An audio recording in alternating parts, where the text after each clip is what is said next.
இறப்பும் பிறப்பும் தொடரும் இந்த பாசம்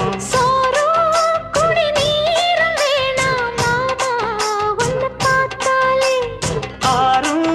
பசியாரும் தானாச மொழி கேட்டாலே ஒன்ன பிரிஞ்சிருக்க தன்னந்தனிச்சிருக்க அம்மம்மாடி அப்பப்படி என் மனசு ஒத்துக்காது செந்தூர பாண்டிக்கு ஒரு சோடி கிளி கூ